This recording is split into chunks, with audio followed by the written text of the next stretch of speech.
इस वीडियो में बताई गई सारी जानकारी पब्लिक प्लेटफॉर्म पर उपलब्ध है। इसमें ऐसी कोई जानकारी नहीं दी गई है जिससे हमारे सुरक्षा बलों की गोपनीयता भंग होती है। डिफेंस डिटेक्टिव सेना का सम्मान करता है और उन्हीं जानकारियों के आधार पर काम करता है जो सार्वजनिक रूप से मौजूद हैं।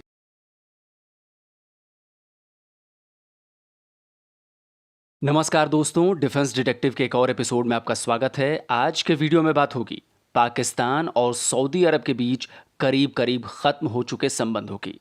हालात इतने बुरे हो चुके हैं कि सऊदी अरब ने पाकिस्तान को जो कर्ज दिया था उनमें से $1 अरब वापस ले लिया है, बल्कि लोन पर तेल देने से भी मना कर दिया है। और तो और पाकिस्तानी मीडिया के हवाले से तो यहाँ तक खबर मिल रही है कि बाकी का कर्जा भी सऊदी अरब वापस मांगने वाला है। अभी हमें सऊदी अरेबिया ने $1 अरब अपने मांग लिए और हमारी तरफ से कहा गया कि जी वहाँ हालात ऐसे नहीं है। बोले वो मैं तो लॉजिक नहीं मानता क्योंकि उनके हंड्रेड्स ऑफ बिलियंस हैं और लगे हुए दुनिया में 0% इंटरेस्ट पे भी, यहाँ तो 3% पे था, तो हमें चीन से मांग के देने पड़े।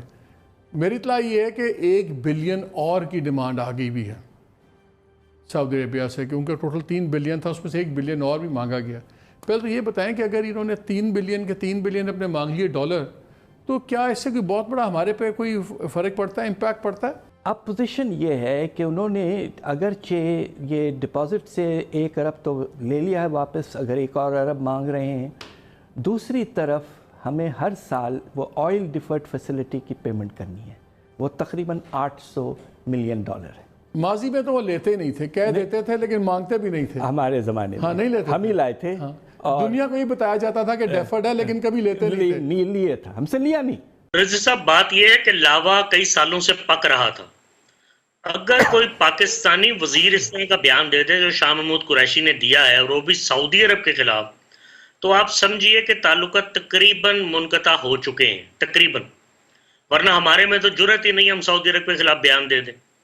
हमारे तो मिलिट्री रूलर्स हों या सिविलियन रूलर्स हों, इनको जाती तौर पे भी बहुत फायदे सऊदी अरब ने दिए हैं। पाकिस्तान में इस वक्त सऊदी अरब को लेकर जिस तरह का हड़कंप मचा हुआ है, देख रहे हैं ना आप। और जानते हैं ये सब क्यों हुआ? क्योंकि जिस सऊदी अरब पर पाकिस्तान आंख मूंद कर भरोसा करता था, उसने पाकिस्तान के होश उड़ा दिए हैं। और ऐसा इसलिए हुआ क्योंकि पाकिस्तान ने कश्मीर मुद्दे को लेकर सऊदी अरब को ब्लैकमेल करना चाहा, लेकिन उसका ये दांव यहां उल्टा पड़ गया। रोड टू श्रीनगर भी बन गया, लेकिन कश्मीर को लेकर हमारे साथ कोई एक इस्लामिक कंट्री जो है ना, उसका कोई सफीर आया कल के अहम तरीन दिन पे, कोई सरबराह आप लोगों ने नहीं बुला सके, कोई यकजहती मुस्लिम कंट्रीज में भी हम शो नहीं कर सके, जिससे ये जाहिर हो कि कश्मीर के मौक़िफ़ पे हमारी पजीराई है और जो गासिब गवर्नमेंट है मोदी की, उसको जो है वो तनहा हो गया, जो कि हमारे प्राइम मिनिस्टर का क्लेम भी है। हम कोई बरादर मुल्क को इकट्ठा नहीं कर सके, ओआईसी का कोई इजलास नहीं करा सके 5 अगस्त लास्ट ईयर से लेके अब तक कश्मीर के मसले पे यूएन में हम नहीं ला सके इस इशू को। सऊदीज ने हमारा कश्मीर पे साथ नहीं दिया। ओआईसी मतलब है, वैसे हमने क्या किया? अपने घर की है। 1 साल में उन्होंने जो इल्जाम तो यही है ना कि उनसे बार बार कहा गया कि आप इजलास बुलाएं कश्मीर के ऊपर, तो पाकिस्तान ने तो इजलास नहीं बुलाना था, सऊदीज के जरिए वो सारा कुछ होना था। सऊदीज ने उसका इजलास नहीं बुलाने दिया 1 साल में कश्मीर। नहीं, मैं भी कुछ और कह रहा हूं। कश्मीर को इसको इशू ही नहीं बनाया। नहीं, कश्मीर वही ना, कश्मीर के हमने कश्मीर बड़ा उठा दिया हो, एजेंडे पे नहीं रखा ना उन्होंने नहीं रखा, तो हमने कहाँ रखा यार? हमने कहाँ से रखना था? हमने कहाँ रखा? सारा कुछ हम अक़वाम मुत्तहिदा में लेके गए, ओआईसी सारा कुछ सऊदीज की एक तकरीर की ना। ओआईसी किसका बच्चा है यार? हम भी चुप कर गए, सऊदी अरब हमारे साथ चुप कर गए। चुप वाली कौन सी बात है? ये तो सब कह रहे हैं कि सऊदीया को बार बार कहा कि कश्मीर पे हमारा साथ दो। अच्छा, ओआईसी का इजलास बुलाओ। ओआईसी 56 ममालिक का जो तंजीम है, ठीक है, वो तो पाकिस्तान के लिए साथ खड़ी हो। ठीक है, बिल्कुल ठीक है। बेसिक मुसलमान आपकी हाथ को नहीं खड़े होते, ठीक, तो बाकी दुनिया आपके साथ क्यों खड़ी होगी? अब पाकिस्तान वैसे तो माइनस जीडीपी में चल रहा है, खजाने में कुछ बचा नहीं है, मरता क्या ना करता। चीन के आगे हाथ फैलाना पड़ा। चीन ने हाथ में नोट डाले तब जाकर $1 अरब वापस कर पाया है। यानी एक कर्ज को चुकाने के लिए पाकिस्तान ने दूसरे से नया कर्ज ले लिया। अब समझा ये रहा है कि चाइना पैसे दे रहा है, पाकिस्तान को उसने दिए हैं, लोन हमने वहां से ले लिया। इनसे $3 अरब का था, वही वाला है कि मैंने पैसे आपके देने हैं ना, तो मैंने आके ए से पकड़ लिया, ए से बी से। कम है, वो 1.5 पे है, 1.5 पे। मतलब वही काम हो रहा है कि मैं खुद यहाँ मकरूज हूँ या मैं उस पर हो चुका हूँ, पैसा नहीं है, कंगाल हो चुका हूँ, मैंने आपसे उधारे मांग लिए और मैंने दूसरे को दे दिए, दूसरे ने मांगे तो तीसरे से मांग के दे दें, ये कर रहे हैं। अब पाकिस्तान को कौन समझाए कि अगर यूं ही कश्मीर कश्मीर चिल्लाता रहा तो कंगाली में सिर्फ आटा ही गीला नहीं होगा, बल्कि आने वाला वक्त तो पाकिस्तान के लिए इतना बुरा होने वाला है कि पूछिए मत, क्योंकि चारों तरफ इस्लामिक ब्रदरहुड का राग अलापने वाला पाकिस्तान इसी इस्लामिक ब्रदरहुड में अलग थलग पड़ गया है।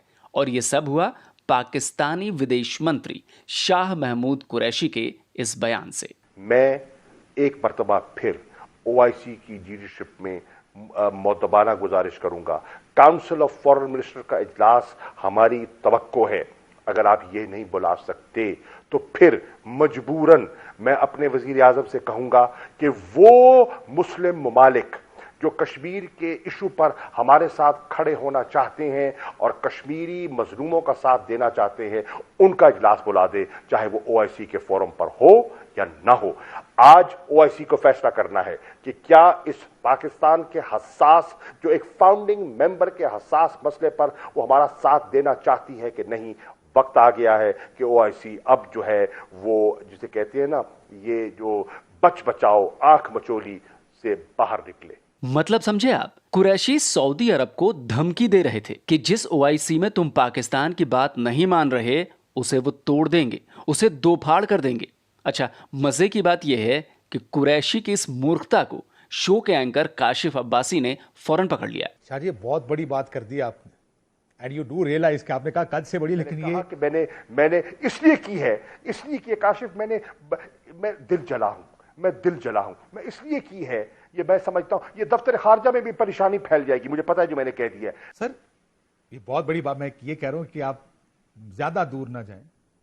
हम मलेशिया जा रहे थे और आपको सऊदी अरब का रिएक्शन याद होगा, जहां पर तुर्की, सऊदी अरब, पाकिस्तान, यू डू रियलाइज ये बड़ी बात है और कहीं ना कहीं बड़े लेवल पर पोजीशंस लेनी पड़ती है।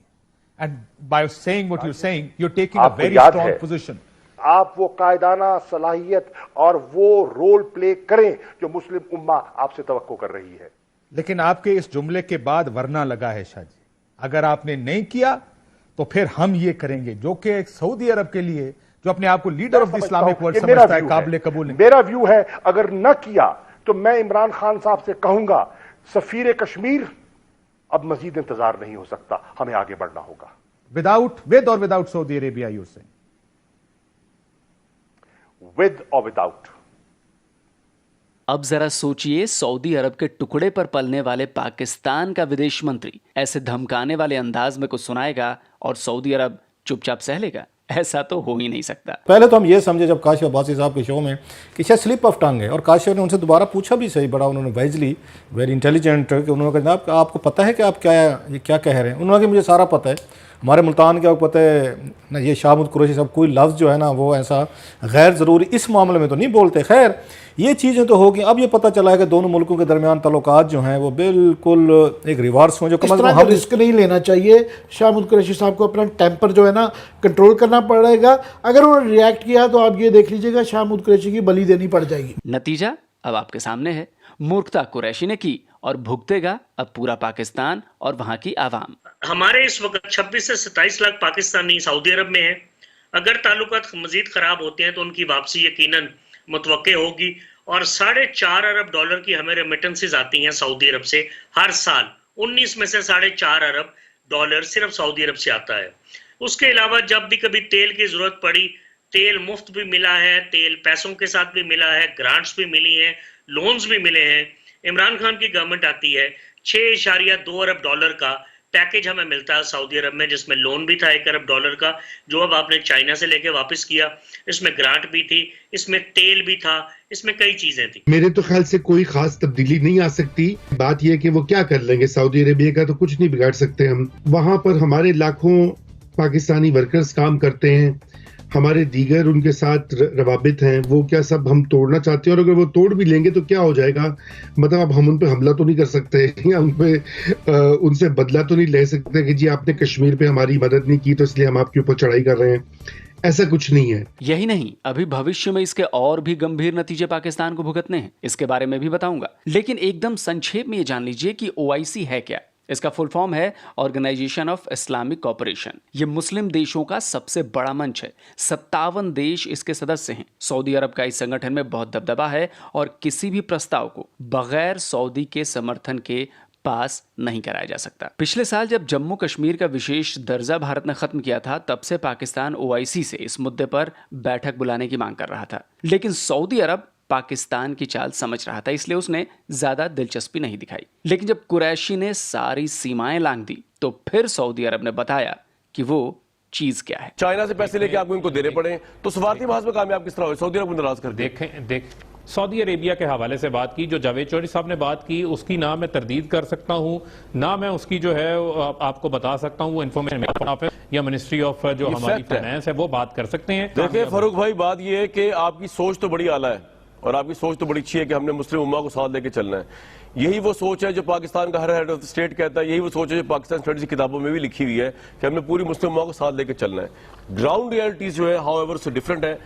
आपको मेरा नहीं ख्याल कि आपको इसके बारे में इल्म नहीं होगा, लेकिन अगर आप कह रहे हैं आपको नहीं पता कि सऊदी अरब ने 1 बिलियन वापस मांग लिया, हमने चाइना से लेके वापस किया है, तो मेरे लिए बड़ी हैरानकुन बात है कि आपको ये नहीं पता, क्योंकि अब तो ये हर शख्स को ये बात पता है कि ऐसा ही हुआ है। जी कामरान, आपका देखें कामरान, आपका हक है सवाल पूछना, लेकिन मामलात को भी आप समझें। मुझे आप ये बताएं कि जो मलेशिया था उसकी भारत के साथ कितनी बड़ी तजारत थी। उन्होंने तमाम तरह तजारती पाबंदियों के जो ट्रेड ख़त्म करने की धमकियों के अलावा भी मलेशिया हमारे साथ खड़ा हुआ, टर्की हमारे साथ खड़ा हुआ, ईरान हमारे साथ खड़ा हुआ, जो दीगर ममालिक हैं। टर्की, ईरान, मलेशिया, आपने 3 ममालिक गिनवाए हैं। आपने इन 3 ममालिक की के हेड ऑफ द स्टेट्स की सिर्फ वर्बल सपोर्ट लेकर अपने कश्मीर के इशू के ऊपर, हमारे कश्मीर के इशू के ऊपर एक सिग्निफिकेंट अलाई सऊदी अरब को आपके हमारे फॉरेन ऑफिस ने नाराज इस हद तक कर दिया कि उन्होंने अपनी पेमेंट भी वापस मांग ली। वो जो है हमसे अब कतरा भी रहे, हमसे पीछे भी हट रहे। तो ये हमारी सफारती बहस में कामयाबी किस तरह? हमारे प्राइम मिनिस्टर को जब जहाज से उतारा गया था और जहाज अपना वापस बुला लिया था उन्होंने, खाली फनी खराबी का कह के, तो हमें तो उस वक्त ही इसके ऊपर अपनी सफारती चैनल्स को एक्टिवेट कर देना चाहिए था कि यार जान दो भाईन, तुसी साडे भाई हुंदे हो, दसो की मसला है। लेकिन हमने 1 साल तक उस पर कुछ किया ही नहीं है। सऊदी अरब से पंगा लेकर कुरैशी ने क्या किया है और भविष्य में इसका कितना बुरा असर पड़ने वाला है, इसको भी समझना बेहद जरूरी है। अक्टूबर 2018 में सऊदी अरब ने पाकिस्तान को 3 साल के लिए $6.2 बिलियन का भारी भरकम पैकेज दिया। इसमें $3 बिलियन पाकिस्तान को कैश मिलने वाले थे और बाकी $3.2 बिलियन की तेल और गैस की सप्लाई की जानी थी। जो $3 बिलियन कैश पाकिस्तान को मिले, उन पर 3.3% के हिसाब से पाकिस्तान को ब्याज भी देना था। लेकिन ताज़ा घटनाक्रम के बाद हालात एकदम से बदल गए हैं। 2019 की फरवरी में जब क्राउन प्रिंस मोहम्मद बिन सलमान पाकिस्तान गए थे, तो उन्होंने करीब $20 अरब के समझौतों पर साइन किए थे। लेकिन शाह महमूद कुरैशी की बेवकूफ़ी के बाद इस निवेश पर भी खतरे के बादल मंडराने लगे हैं। यही नहीं, यूएई ने भी जो लाखों डॉलर का निवेश पाकिस्तान में किया है, वो भी खतरे में है। कर्जे का तो ठीक है कि आपने $3 बिलियन 2 मुल्कों से लिया हुआ है, अगर दोनों को ही आपको वापस करना होगा। ये नहीं है कि सिर्फ सऊदी अरेबिया का है। यूएई और सऊदी अरेबिया एक जगह खड़े हैं और दोनों साथी हैं। सो अगर आप $6 बिलियन वापस करने का इंतजाम कर भी लें, तो ये चीज आप ध्यान में रखिए कि लोगों की बेकारी बहुत बढ़ जाएगी, बहुत सारी दुनिया में आते हैं, और उसके साथ साथ जो आपको रेमिटेंसेस आती हैं वो भी बड़ी हद तक आपकी कम हो जाए।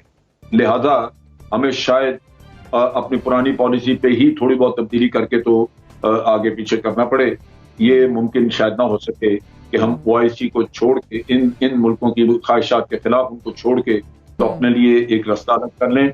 अब पोजीशन ये है कि अगर आपको 2 से लेकर $3 अरब जल्द से जल्द वापस करना पड़े, तो उससे प्रेशर तो पड़ता है, इसलिए कि आपके रिजर्व्स की पोजीशन। चाइना से मांग लेंगे, पहले भी तो मांगा जी, मगर चाइना के साथ मांगने में ये है कि अगर कमर्शियल बैंक से लेते हैं चाइना के, तो वो कमर्शियल होते हैं। कमर्शियल होते हैं यानी इसका मतलब ये हुआ कि आपको भारी भरकम ब्याज पर रकम मिलेगी। और अगर पाकिस्तान ने अपना कश्मीर राज चालू रखा, तो यकीन मानिए, मैं दावे के साथ कह रहा हूं कि सऊदी अरब अपना $20 अरब का निवेश खत्म कर देगा, क्योंकि इसकी भरपाई वो भारत के साथ अपने निवेश को मजबूत बना कर लेगा। पिछले साल जब क्राउन प्रिंस मोहम्मद बिन सलमान भारत आए थे, तो उन्होंने साफ साफ कहा था कि अगले 2 साल में भारत में $100 बिलियन का निवेश सऊदी अरब करने जा रहा है। इतनी बड़ी इन्वेस्टमेंट बताने के लिए काफ़ी है कि इस वक्त सऊदी अरब और भारत के रिश्ते कैसे हैं। इंडिया उनका बहुत बड़ा बिजनेस पार्टनर बन गया। अब वो पाकिस्तान को देखें या अपने वो $30-40 अरब जो है सालाना उनके साथ हो रहा है, वो देखें, उनके लिए ये भी मसाइल थे। इंडिया का इस वक्त सबसे बड़ा बहुत बड़ा पार्टनर है सऊदी अरब। सऊदी अरब का तेल भी वो खरीदते हैं और सऊदी अरब से अपना ईरान, अपने इंडिया से चीज़ें भी बहुत ज़्यादा, सऊदी पार्टनरशिप बहुत बड़ी है। तो ये चीज़ें सारी जो है ना, ये भी आपको नज़र में रख के देखनी चाहिए होंगी। इंडिया की तरफ देखें तो उनकी सिर्फ जो तजारती काम है ना जी, वो 1400 अरब रुपए का, 1400 अरब डॉलर का काम है उनका। सर जी वो हमारे से वो 400 अरब डॉलर का सामान लेते हैं, उसमें भी चंद एक है, 400 अरब नहीं 400 मिलियन का, सॉरी 400 मिलियन का सामान है, उनसे वो 1340 का ले रहे हैं सामान जो है, तकरीबन $1.25 अरब से ज्यादा का ले रहे हैं। जी, हम किधर खड़े हैं। दूसरी बात कि वजीर, लेकिन आप ये देखें कि इंडिया ने उनके साथ जो निगोशिएट किया था डील, वो ये डील निगोशिएट की थी कि हम आपका ऑयल खरीदेंगे और आप हमारे लोगों को यहाँ पे मुलाजमत दें। जी, ठीक है ना जी। और वो लोग जो रेमिटेंसेस वहां से भेजते हैं उसके अगेंस्ट वो ऑयल खरीद लेते हैं। मतलब ये एक गिव एंड टेक का है ना। हाँ, तो हमें भी प्रॉपर निगोशिएट करनी चाहिए, निगोशिएशन करनी। अच्छा, भारतीय कूटनीति कितनी जबरदस्त है उसकी एक मिसाल देता हूं। पाकिस्तान ओआईसी के संस्थापक देशों में से एक है, लेकिन आपको पता है वहां भी भारत की दखल है। भारत का पॉइंट हमेशा से यह रहा है कि दुनिया के करीब 11% मुस्लिम भारत में रहते हैं। भारत इकलौता ऐसा देश है जहां पर मुस्लिम देशों को छोड़कर सबसे ज्यादा मुसलमान रहते हैं, इसलिए उसे भी ओआईसी का मेंबर बनाया जाए। भाई लॉजिक तो था, इसलिए 1969 में इस पर मीटिंग हुई। मुद्दा यही था कि भारत को इसका सदस्य बनाया जाए या नहीं। उस समय मोरक्को में भारत के राजदूत गुरबचन सिंह थे। उनके अंडर में भारतीय दल को ओआईसी की मीटिंग में भेजा गया। पाकिस्तान पर उन दिनों जनरल याह्या खान का शासन चल रहा था। उन्होंने इसका बहुत विरोध किया, कहा गुरबचन सिंह एक नॉन मुस्लिम हैं और वो यहाँ पर मुस्लिमों का प्रतिनिधित्व कैसे कर सकते हैं। उन्होंने बैठक का बहिष्कार करने की धमकी दे दी। विवाद बढ़ा। भारत से फखरुद्दीन अली अहमद वहां पहुंचने वाले थे, लेकिन वो रास्ते में थे। विवाद इतना ज्यादा बढ़ गया कि आखिरकार भारत को वापस लौटना पड़ा। पर बात यहीं खत्म नहीं हुई। डिप्लोमेटिक चैनल से लगातार बात आगे बढ़ती रही, लेकिन पाकिस्तान समझ चुका था कि भारत की दखल बढ़ने वाली है। बालाकोट एयर स्ट्राइक के बाद जब माहौल बहुत तनावपूर्ण था, यूएई ने 1 और 2 मार्च 2019 को होने वाली ओआईसी की बैठक में भारतीय विदेश मंत्री सुषमा स्वराज को शामिल होने का निमंत्रण भेजा। बस फिर क्या था, पाकिस्तान ने जबरदस्त विरोध किया, लेकिन इस बार उसकी कोई धमकी काम न आई। लिहाजा जिस इस्लामिक देशों के संगठन ओआईसी के फाउंडर मेंबर्स में से एक पाकिस्तान था, उसे ही मीटिंग से बाहर जाना पड़ा। सुषमा स्वराज ने ओआईसी में भाषण दिया और बढ़ते आतंकवाद पर भारत का रुख सबके सामने रखा। तब जाकर पाकिस्तान को समझ में आया कि जिस इस्लामिक ब्रदरहुड के दम पर वो उछलता फिरता है, वहां भी भारत की जबरदस्त पकड़ हो चुकी है। मुझे ये बताइए कि हम क्यों करें। पहली बात तो यह है कि हमारे दिमाग में खन्नास है जी कि इस्लामी ब्रदर मुल्क है, वो ऑटोमेटिकली जब हम अल्लाह अकबर वो कहेगा तो हम भी अल्लाह अकबर कह देंगे। लेकिन वो अल्लाह अकबर उन्होंने जो कहा तो उसके पीछे जो है ना, नमाजी जब नियत करते हैं ना तो हम नहीं थे उसमें। हम आखिरी साफ में थे, वो दरवाजा बंद हो गया तो इंडिया घुस गया। पहले उसने जूती उतारी, उसने कहा राइट साइड लेफ्ट देखा, उसने नमाज तो नहीं थी, जाहिर है वो नीत नहीं सकता, लेकिन वो ऑब्जर्व करने खड़ा हो गया कि ये करते क्या है, तो हम पहुंच ही नहीं सके वहां पे। ओआईसी जो कि 57 मुल्कों की नुमाइंदा तंजीम है, उसकी सपोर्ट ही सऊदी अरब करता है फाइनेंशियली। मेरा ख्याल है उनको भी ये देखना चाहिए था, उसकी मीटिंग कॉल करते। इंडिया ऑब्जर्वर है ओआईसी के अंदर, आपको शायद मालूम होगा, इंडिया बाकायदा ऑब्जर्वर है। इंडिया वहां बैठता, हम वहां बात करते, मसले को उजागर करते। हमें ये सपोर्ट की बहुत ज्यादा जरूरत थी कश्मीरियों के लिए। मेरे ख्याल है बहुत अहम मौके पे सऊदी अरब की तरफ से मैं समझता हूँ पहल हुई, नहीं होनी चाहिए थी। सबसे बड़ी बात यह है कि खाड़ी देशों और भारत के बीच नजदीकी बहुत बढ़ गई है। इस वजह से पाकिस्तान और भी ज्यादा परेशान है। अभी तक सऊदी अरब और यूएई से आर्थिक संबंध थे, लेकिन अब डिफेंस रिलेशन भी बढ़ गए हैं। इधर चीन के साथ दिक्कत यह है कि भारत, ऑस्ट्रेलिया और जापान के बाजारों में भारी नुकसान के बाद मिडिल ईस्ट और खाड़ी देशों के बाजारों पर उसकी नजर है। और अगर पाकिस्तान ये समझ रहा है कि चीन तो उसके साथ खड़ा है, अगर पैसे देने पड़े तो फिर चीन उसे बचा लेगा, लेकिन अगर सऊदी अरब ने दबाव बढ़ाया तो चीन के लिए भी बहुत मुश्किल होने वाली है, क्योंकि चीन सऊदी अरब में यूरेनियम एक्सप्लोरेशन में शामिल है। तो ऐसे में चीन सऊदी से दुश्मनी मोल नहीं लेना चाहेगा। तो इससे होगा क्या? होगा ये कि पाकिस्तान की मुश्किल और बढ़ने वाली है। मुझे सिर्फ एक ही खतरा लग रहा है। ठीक है, चाइना हमारा दोस्त है, बहुत सारी सपोर्ट देता है, मतलब सिपैक प्रोजेक्ट एक मैग है जिससे पाकिस्तान में बड़ी चेंजेस आएंगी, उसमें नज़र आ रही है कि पहले हमने वार भुगती है पाकिस्तान में। ये जस्ट वर्ड ऑफ काशन के जो लोग बैठे कर रहे हैं क्योंकि अगेन मतलब इनपुट है कि जैसे ईरान की और सऊदी अरेबिया की प्रॉक्सी हमारे यहाँ लड़ी गई है ना, and we paid a very heavy price. अगर 40 साल में देखें यहाँ पे जिस तरीके के आपस में हमारे सेक्टेरियन और दीगर मसाइल हों, क्योंकि दोनों को मिलकर दोनों पैसा पंप कर रहे थे अपने अपने ग्रुप्स को। मुझे अब खतरा ये लगता है कि वही प्रॉक्सी जो है पाकिस्तान फिर अमेरिका, चाइना या उसमें इंडिया की प्रॉक्सी जो है ऑलरेडी खैर वो जारी है, वो पाकिस्तान में ये मसाइल ना होना शुरू हो जाएंगे। अगर आप इसी तरह डिपेंडेंट होते रहे कि आपको एक अरब के लिए दो पैसों के लिए आपको चीज़ों के लिए चाइना से मदद चाहिए। अच्छा, ऑलरेडी हमारी स्टैब्लिशमेंट कह भी रही है कि चाइना मॉडल होना चाहिए जिसमें आपकी ह्यूमन आप लिबर्टीज जाएंगी, जिसमें स्टेट का कंट्रोल बढ़ेगा। ये अभी नज़र भी आ रहे हैं, सारी चीज़ें एक्शंस बढ़ेंगे। तो दोस्तों, उम्मीद है आपको डिफेंस डिटेक्टिव का ये एपिसोड पसंद आया होगा। ऐसे ही दूसरे वीडियोस के लिए दाईं ओर दिख रहे लाल बटन पर क्लिक करें, चैनल सब्सक्राइब हो जाएगा और साथ ही बेल आइकॉन भी ज़रूर प्रेस करें, जिससे आपको डिफेंस डिटेक्टिव के हर नए वीडियो की जानकारी अपलोड होते ही मिल जाए। और साथ ही उन सभी दर्शकों का शुक्रिया जिन्होंने हमारी मेंबरशिप ली है, हमारी किसी भी तरह से मदद की है। जल्दी ही हाजिर होता हूँ एक और नए वीडियो के साथ।